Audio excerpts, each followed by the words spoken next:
Ako po ay isang Pinoy. Lumaki po ako sa farm. Ako po ay Filipino.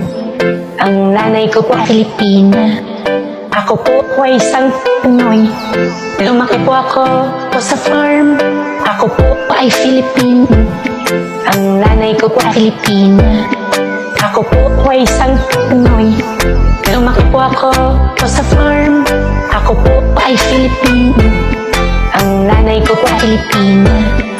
Ako po ay isang Pinoy. Lumaki po ako sa farm.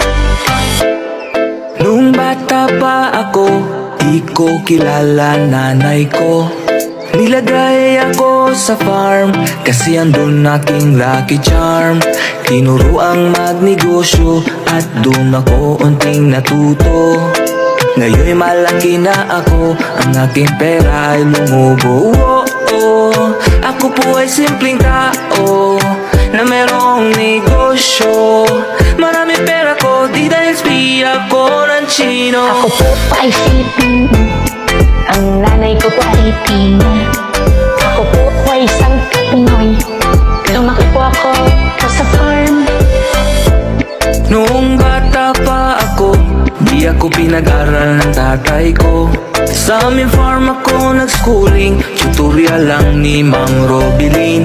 Kahit di na college graduate, basta marunong mag-calculate. Ako po ay may negosyo, hindi spiya ng Chino. Ako po ay Filipino. Ang nanay ko po ay Filipina. Ako po ay isang Pinoy. Lumaki po ako sa farm. Ako po ay Filipino.